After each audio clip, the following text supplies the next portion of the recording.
예, 안녕하세요. 제가 오늘 점심때 약속이 좀 있어가지고 오늘은 좀 늦게 성경을 같이 읽게 될 것 같습니다. 오늘 진도는 열왕기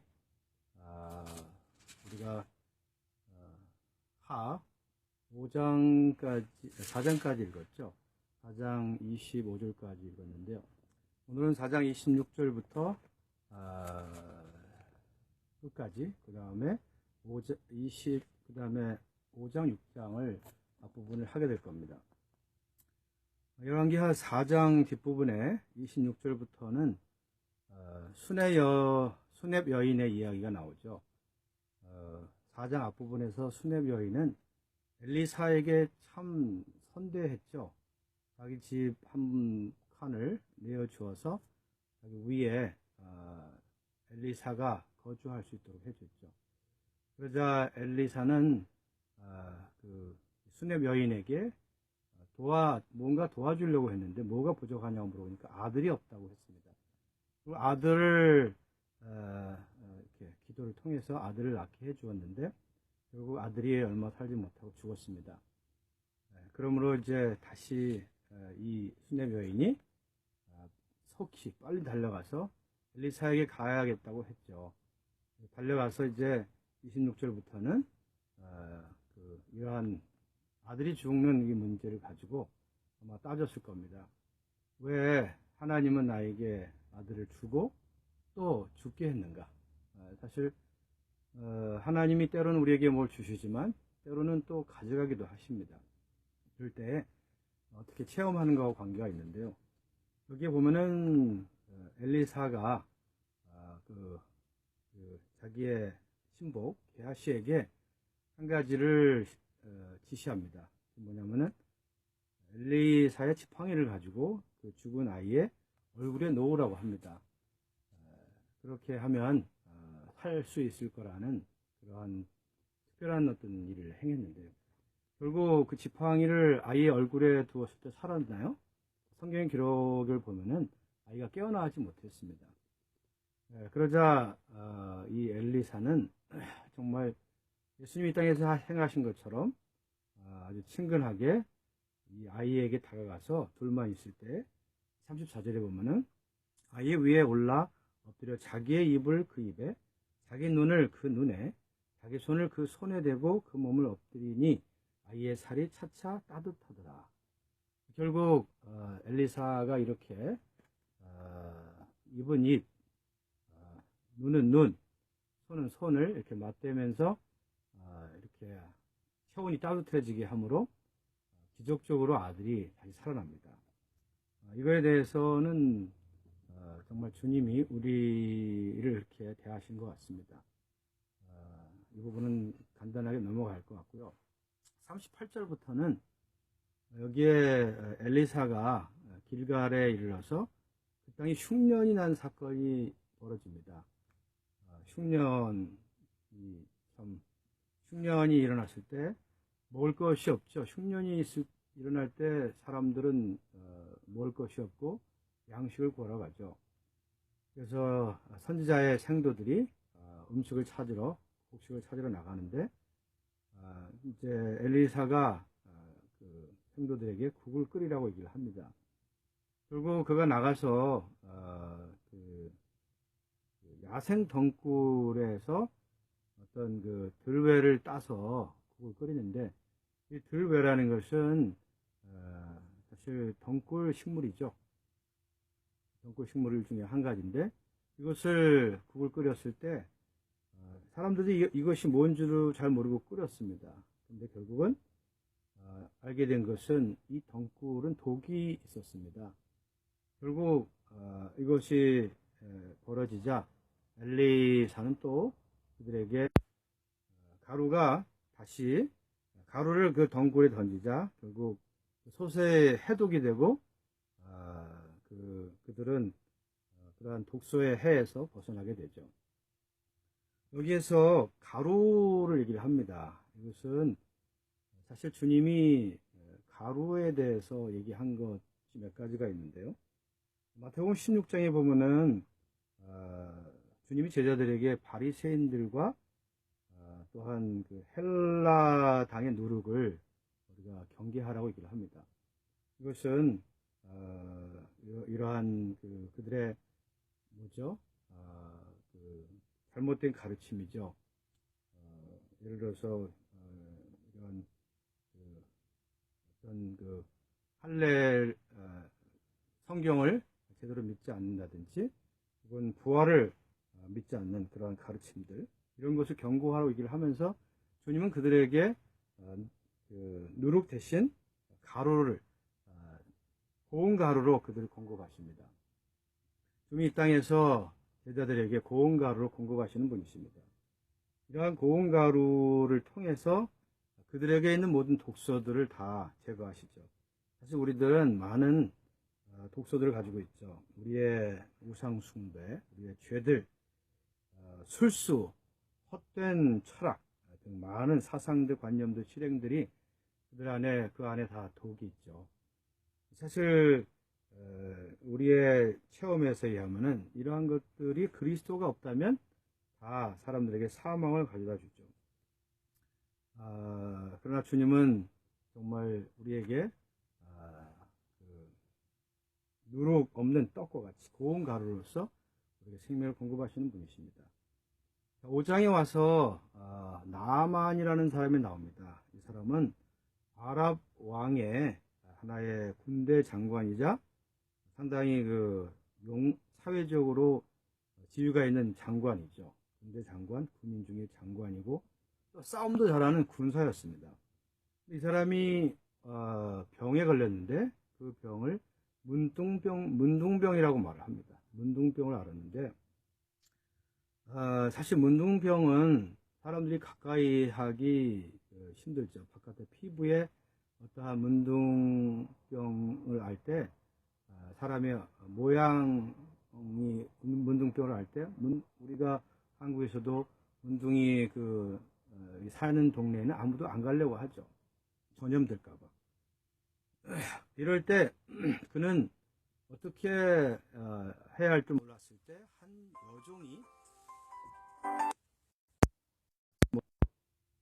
한 여종이 와서 그에게 얘기합니다. 한 작은 계집종이 와서 소개를 하는데 누굴 소개하냐면은 엘리야를 소개합니다. 엘리야가 이러한 병을 고쳐줄 수 있다. 근데 이제 엘리야가 그에게 치료해주는 문둥병을 치료하는 방법은 굉장히 간단합니다. 그에게 요단강에서 몸을 7번 씻으라고 말을 합니다. 근데 이 나아만은 상당히 교만하고 또한 자기의 어떠한 지위감, 그런 게 굉장히 강했어요. 자기가 존귀하다고 느끼고 또 자기가 남보다 높다는 느낌을 가지고 있죠. 여기에 11절에 보면 이런 말이 있어요. 엘리야가 내게로 와서 서서 내게로 와야 된다. 자기가 갈 것이 아니라 엘리사가 자기에게 와야 된다. 상당히 높은 고자세죠. 중풍병 이게 병에 걸렸는데 문둥병에 걸렸는데도 찾아가지 않고 그가 와야 된다고 하는 고자세를 부리고 있죠. 그럴 뿐 아니라 요단강에다가 씻으라고 하니까 자기가 있는 다메섹강, 이게 두 강인데요. 아마나와 바르발 여기에 그 강물은 더 낫다. 상당히 자기의 그런 지위감, 이러한 교만이 많은 왕이 이러한 군대 장관이라고 할 수 있습니다. 그럴 때 이러한 자세를 가지고는 사실은 치료받을 수 없죠. 어떠한 환자가 의사에게 갔을 때 만약 고자세로 간다면 의사가 고쳐주겠습니까? 불가능하죠. 여기서 이 나아만이 이렇게 고자세를 가질 때 결국 신하들이 권합니다. 이스라엘의 천하에 정말 이스라엘 외에는 이러한 참신이 없다, 이렇게 얘기를 하면서 다시 가도록 권하고 결국은 요단강에서 7번 물로 씻어서 치료를 받습니다.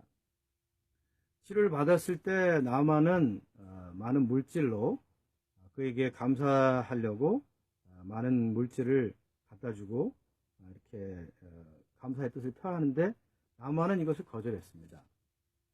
뒤에서 이제 말하겠지만 나만의 그 하나의 신하죠. 사환이 게하시의 얘기가 나오는데 이따가 얘기하고요. 먼저 이 나만이 치료받는 이 과정은 사실 우리가 구원받는 그 과정을 묘사한다고 말할 수 있습니다. 사실 우린 누구도 예수님을 믿으려고 하지 않죠. 항상 자기의 어떠한 지위감, 자기가 가진 어떠한 종교의 신분을 내려놓으려고 하지 않죠. 사람들이 우리한테 예수를 믿어서 영생을 얻으라.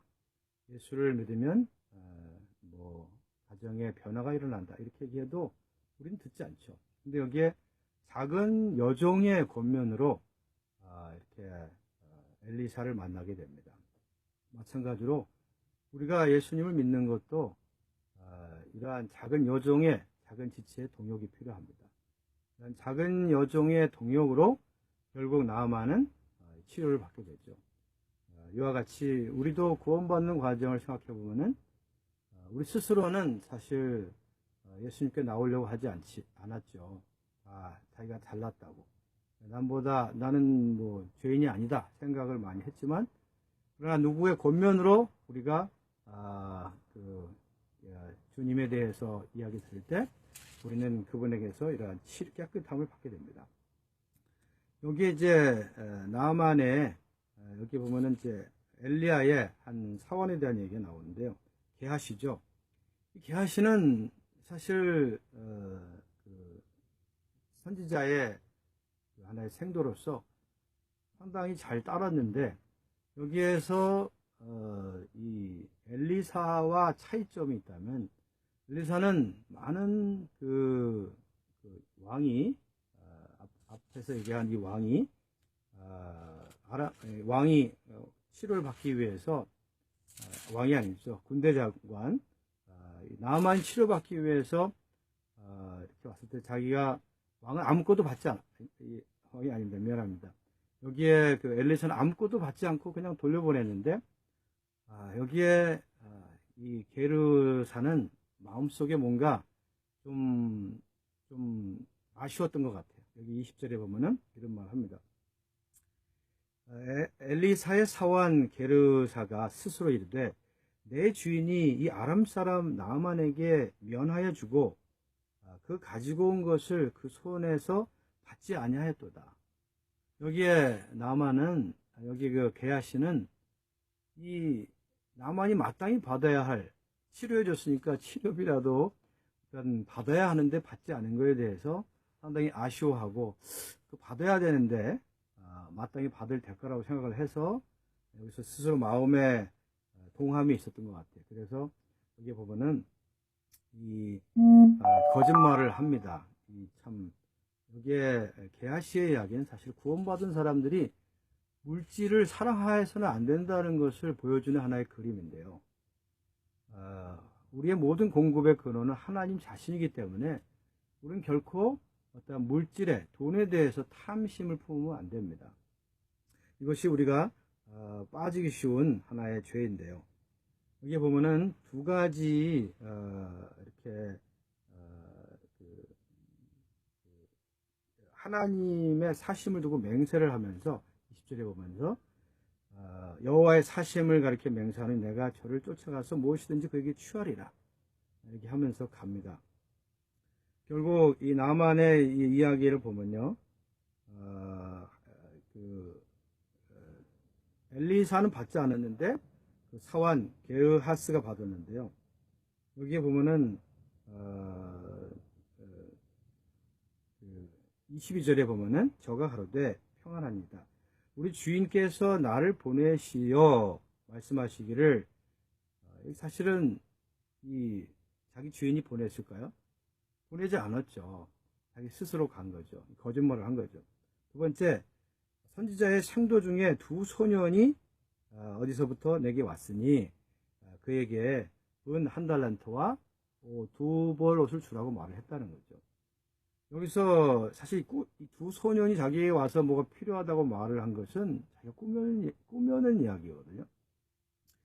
여기서 한 가지 우리가 깨달아야 할 것은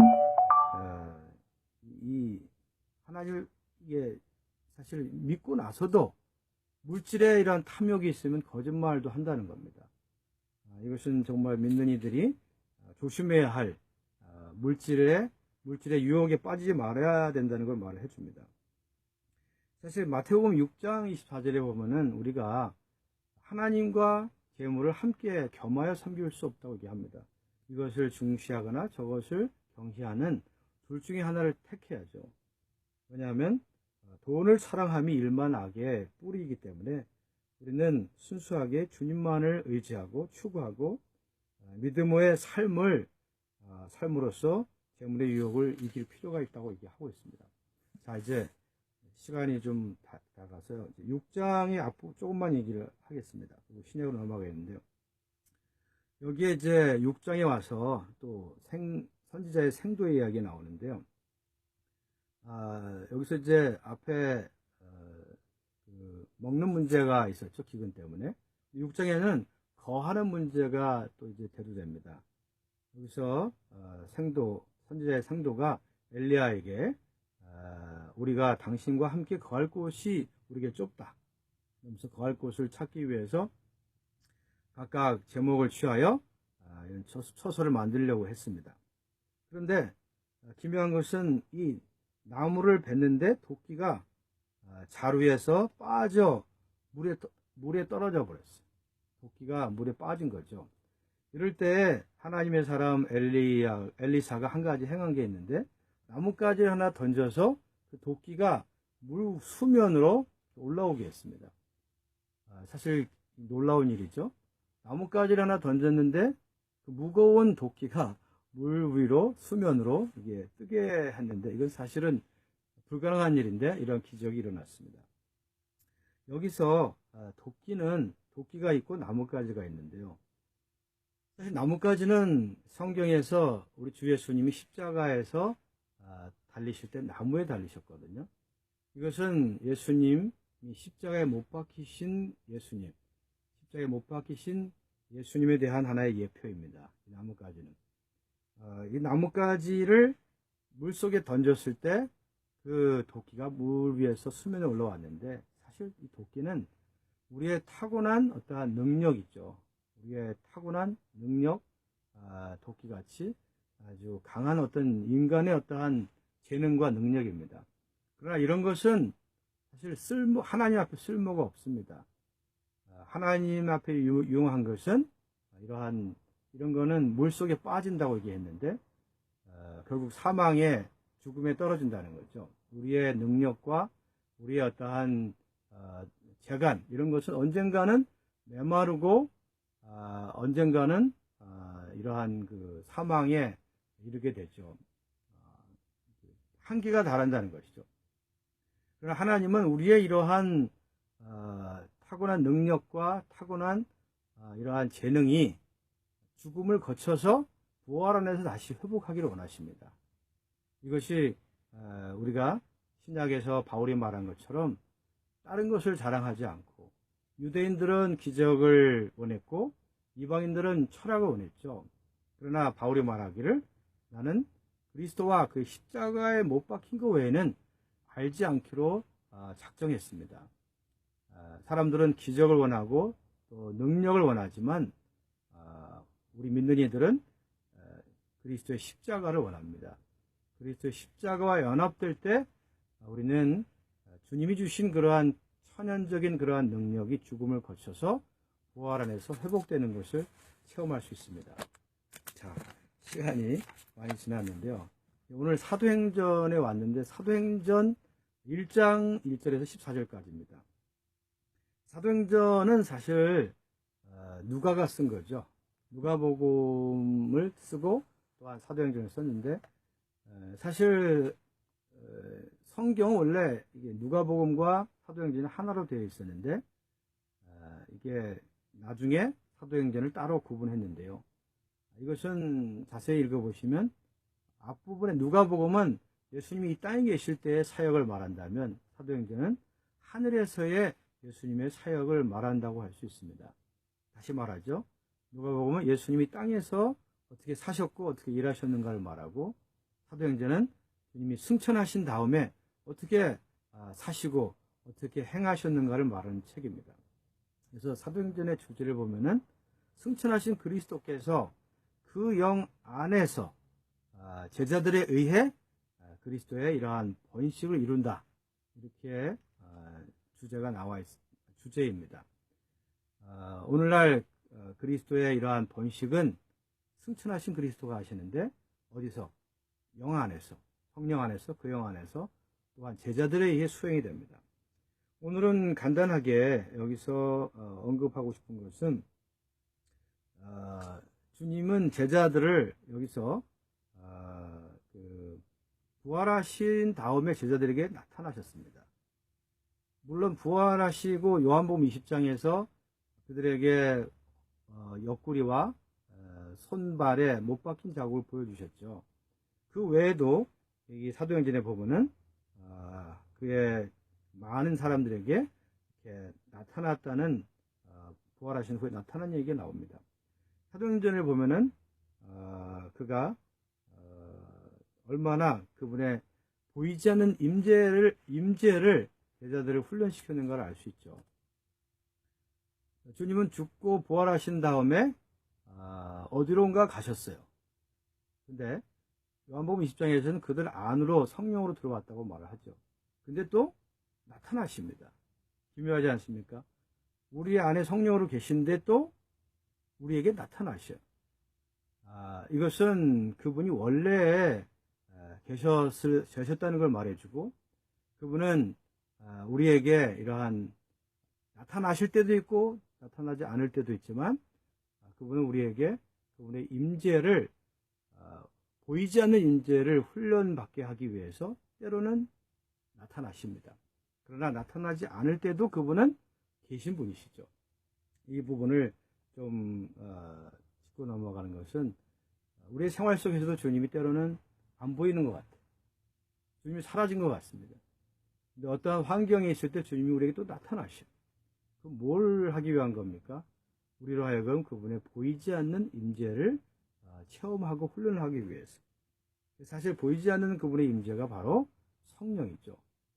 그분의 하나님의 임재가 바로 성령입니다. 제자들 안으로 들어온 그러한 그 영, 성령이 그분의 임재입니다. 그리고 이제 13절, 14절에 보면은 그들이 한마음 한뜻으로 기도한 것이 나옵니다. 한마음 한뜻으로 기도하는 것에 있어서 한마디 말씀드리면, 사실 주님이 그들에게 성령이 그들에게 능력으로 옷 입힌다고 누가복음 24장에서 언급을 했습니다. 그렇죠? 누가복음 24장에 보면은 너희가 예루살렘에 머물러 있으라, 성령이 능력으로 너희에게 임할 것이다. 그러나 하나님이 이런 약속을 하셨을지라도 제자들의 기도가 필요했던 겁니다. 마찬가지로 성령의 능력은 우리에게 임하려고 하지만 여기에 기도가 필요하죠. 여기에 보면은 다락방에서 베드로, 요한, 야고보, 그 다음에 안드레, 빌립, 도마, 바돌로메, 마테, 및 알페오의 아들 야고보, 시몬, 시몬 아들 유다, 다 거기서 여자들과 예수의 모친 마리아와 예수의 아우들로 더불어 마음을 같이하여 전혀 기도에 힘썼다. 전혀 기도에 힘썼다는 말은 한마음 한뜻으로 기도했다는 것이죠. 사실 그들은 사도행전 1장에 오기 전에는 서로 다퉜습니다.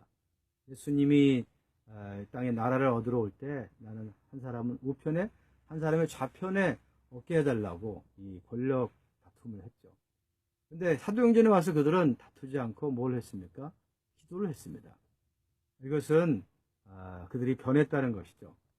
성령이 우리 안에 들어올 때 더 이상 다투지 않고 우리는 기도할 수 있습니다.